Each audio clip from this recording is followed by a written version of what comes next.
میرے بچیوں، درزی بدل لینا، نائی بدل لینا، محلہ بدل لینا، علاقہ بدل لینا، ہوٹل بدل لینا، جوتی کا برانڈ بدل لینا، فون بدل لینا، گھڑی بدل لینا، لیکن پتر عقیدہ نہ بدلنا کبھی بھی۔ او بھائی یہ انجینئر کی کیا اوقات ہے؟ تو اور میں اس عقیدے پہ ہیں جس عقیدے پہ غوث پاک تھے، تو اور میں اس عقیدے پہ ہیں جس عقیدے پہ جناب خواجہ غریب نواز تھے پتر۔ اور یاد رکھنا میرے بچوں، سب سے پہلے جس نے کہا کہ بابا تے شاہی کوئی نہیں، وہ شیطان ہے حضرت۔ یا اللہ کیوں سجدہ کراں، بابا تے شاہی کوئی نہیں۔ سب سے پہلے جس نے کہا بابا تے شاہی کوئی نہیں، کون ہے؟ تے شیطان تو بعد دوجے نمبر تے جن نے کیا، وہ کون ہے؟ جیل میں۔ وہ کون ہے؟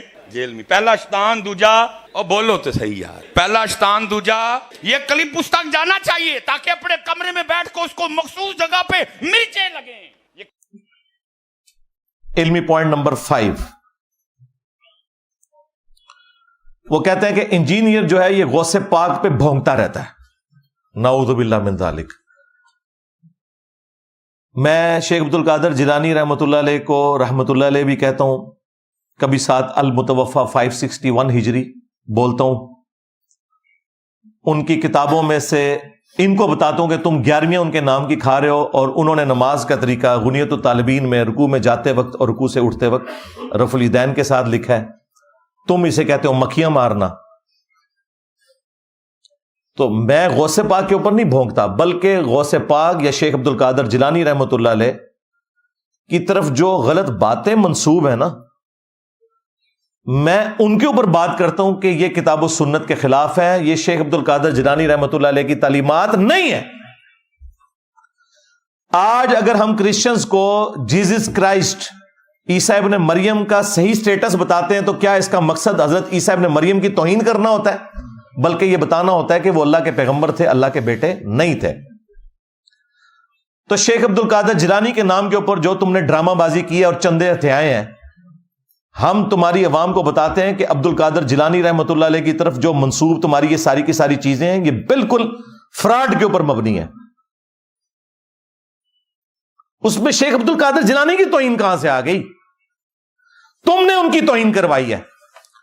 مثلاً جب تم یہ لوگوں کو بتاؤ گے، اور تمہارے پاپا جانی جو ہیں مرشدی تار آپ کے خود، پیارے باپا جانی، جب وہ اپنی کتاب میں یہ لکھیں گے اور تمہارے علماء اپنی ویڈیوز میں آ کے یہ واقعہ سنائیں گے کہ شیخ عبد القادر جیلانی رحمۃ اللہ علیہ کا ایک مرید تھا، اس نے لوٹے کی ٹوٹی قبلہ رخ نہیں رکھی، تو شیخ عبد القادر جیلانی نے نگاہ مار کے اسے جلا کے راکھ کر دیا، اور بعد میں لوٹے کی طرف دیکھا اور وہ ٹوٹی ڈر کے مارے مرنے کی بجائے وہ قبلہ رخ ہو گئی۔ ان کا ایک جو غلام تھا، اس نے لوٹا جو رکھا تو لوٹے کی ٹوٹی قبلہ کی طرف نہیں کی، تو شیخ عبد القادر جیلانی غوث پاک سرکار رضی اللہ تعالیٰ عنہ کو اس پر ملال ہوا کہ میرے غلام اور میرے خادم نے اس طرح کیوں کیا کہ مستحب کو ترک کیا، تو آپ نے جلال سے اس کی طرف دیکھا تو وہ آپ کی نگاہ کی تاب نہ لاتے ہوئے جاں بحق ہو گیا۔ جب تم یہ کرامت بتاؤ گے تو ہم یہ کہیں گے بھائی یہ کرامت ہے، کاش وہ پہلے ہی لوٹے کے اوپر نگاہ مارتے، لوٹا سیدھا ہو جاتا۔ اور مجھے بتائیں، یہ لوٹے کی ٹوٹی کو قبلہ رخ رکھنا یہ کون سا فرض اور واجب تھا کہ جس کی سزا مرید کو یہ دی جائے کہ اسے آپ قتل ہی کر دیں؟ 302 کا مقدمہ ہوتا ہے قتل نہ حق کا، اس کے بدلے میں بابا جی قتل ہوتے ہیں۔ تو یہ تو ہم عبد القادر جیلانی رحمۃ اللہ علیہ کو بچا رہے ہیں کہ ان کی طرف جھوٹ منسوب ہے، ورنہ وہ واجب القتل تھے۔ اور سورہ النساء میں ایک مسلمان کو قتل کرنے کی سزا ہمیشہ کی جہنم آئی ہے، تو تم کیوں اپنے بابا جی کو ہمیشہ کے لیے جہنم میں دیکھنا چاہتے ہو؟ اب مجھے بتاؤ کہ عبد القادر جیلانی کا ہمدرد میں ہوں یا یہ ہے؟ یہ تو انہیں جہنم میں دیکھنا چاہتے ہیں۔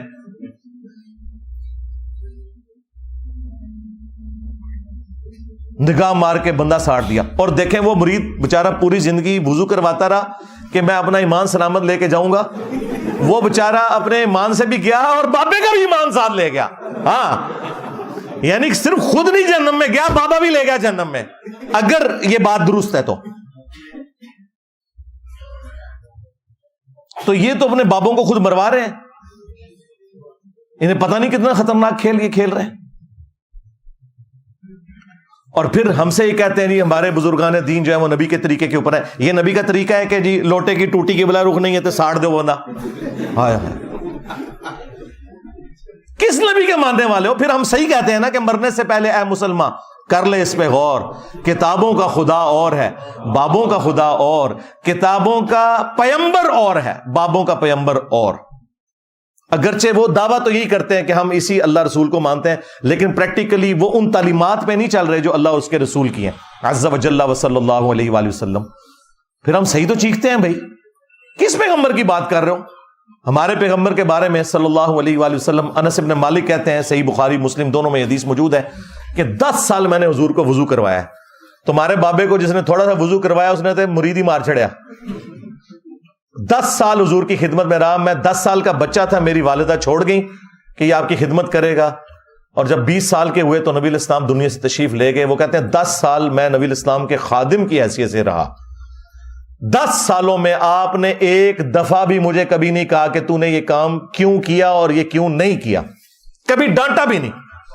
میں بچوں میں جا کے کھیلتا تھا، نبی الاسلام نے کام سے بھیجا ہوتا تھا، آپ علیہ السلام نے کبھی میرے اوپر غصہ نہیں کھایا۔ زیادہ سے زیادہ یہ ہوا ہے کہ باہر آئے اور پیار سے بلایا، انیس میں نے تمہیں کام بھیجا تھا، بس، ڈانٹا نہیں کبھی بھی، کیا کیوں کیسے کبھی کچھ نہیں، بالکل بچوں کی طرح پیار کیا۔ اب مجھے بتاؤ، اگر عبد القادر جیلانی رحمۃ اللہ علیہ کی بزرگی بچانی ہے تو پھر یہ واقعہ تو پھر صراحتاً نبی علیہ السلام کی تعلیمات کے خلاف ہے۔ پھر انہوں نے ایک جھوٹا قصیدہ غوثیہ منسوب کیا ہوا ہے عبد القادر جیلانی رحمۃ اللہ علیہ کی طرف، وہ گولڈا شریف میں بھی پڑھتے ہیں، اس میں لکھا ہوا ہے کہ تمام اولیاء کی گردنوں پہ میرا پاؤں ہے۔ استغفر اللہ، اندازہ کریں، کیا حضرت ابوبکر، عمر، عثمان و علی نے کبھی کہا کہ تمام صحابہ کی گردن پہ ہمارا پاؤں ہے؟ تو سرکار خلفۂ راشدین جیسا تو ہے ہی کوئی نہیں، تیرے سارے بابے تشاہ ہی کوئی نہیں ان کے مقابلے پہ۔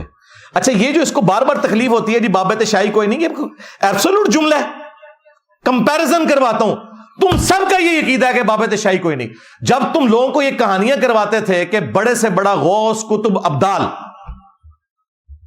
وہ کسی صحابی کے گھوڑے کے قدموں کی بھی خاک کے برابر نہیں ہے، یہ کہتے تھے نا، کہانیاں کراتے تھے نا،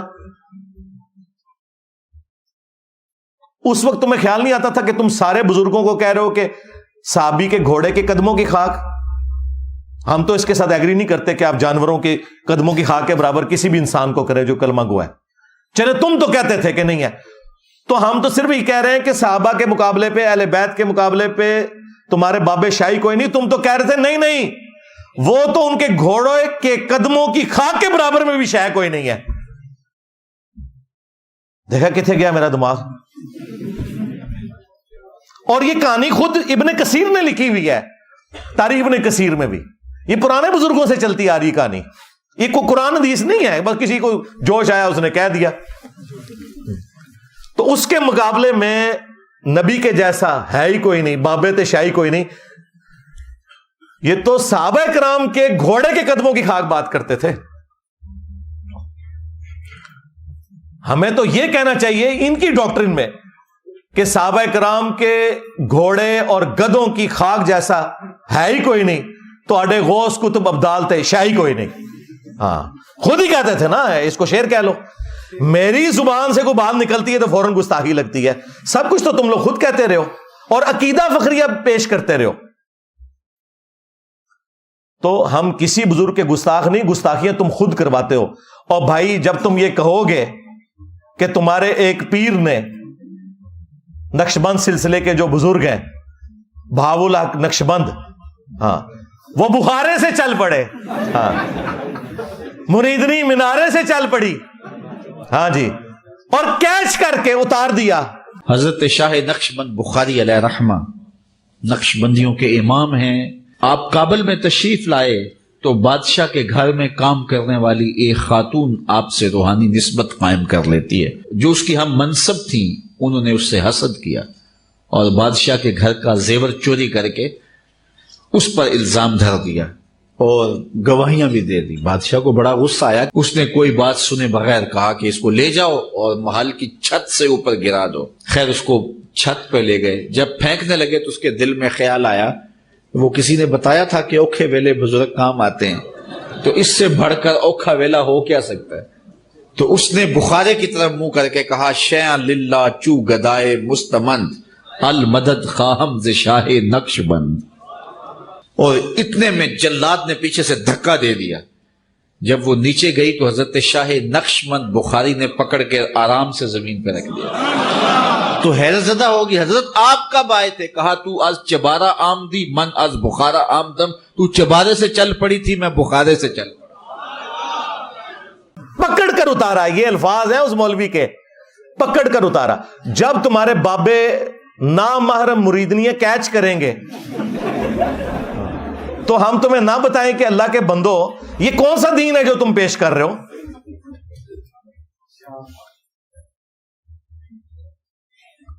اندازہ کریں. اور صحیح بخاری اور مسلم دونوں میں حدیث ہے، ہماری ماں سیدہ عائشہ سلام اللہ علیہا کہتی ہیں کہ نبی علیہ السلام نے کبھی بیعت کے لیے بھی کسی عورت کے ہاتھ کو نہیں چھوا،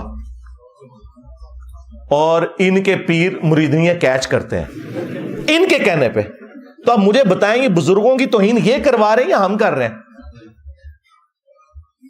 اور کہتے ہیں کہ جی وہ ہزاروں کلومیٹر دور سے آگے یہ منارے سے اس کو پھینکا گیا، وہ بخارے سے چل پڑے. اللہ کے بندو صحیح مسلم شریف کھولو. بنو سلمہ جو ہیں وہ مسجد نبوی کے پاس شفٹ ہونے لگے، چوراہے پہ کھڑے تھے، نبی علیہ السلام پاس سے گزرے. آپ صلی اللہ علیہ وآلہ وسلم نے فرمایا کہ کیا ارادہ ہے؟ انہوں نے کہا یا رسول اللہ ہم مدینہ شریف شفٹ ہونا چاہ رہے ہیں کیونکہ ہم گاؤں سے آتے ہیں تو نماز میں لیٹ ہو جاتے ہیں، تو اس لیے ارادہ کیا کہ ہم یہاں پہ شفٹ ہو جائیں. تو نبی علیہ السلام نے فرمایا جتنے قدم چل کے آتے ہو نا اللہ کے حضور کی نیکی لکھی جاتی ہے.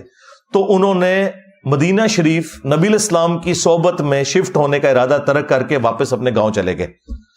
نبی علیہ السلام نے انہیں کیوں نہیں مشورہ دیا کہ تم بھی وہ اس گاؤں سے اڑ کے آ جانا، جس طرح وہ بخارے سے اڑ کے منارے سے اڑنے والی کو کیچ کرے گا تو تم اڑ کے آ جایا کرو جو تمہیں آنے میں اتنی تکلیف ہوتی ہے. اس زمانے میں تو کوئی نہیں تھا اڑتا. پھر میں یہ کیوں نہ کہوں کہ صحابہ کرام جیسا اہل البیت جیسا ہے ہی کوئی نہیں، تیرے بابے تے شاہی کوئی نہیں، جھوٹ مار رہے ہو تسی.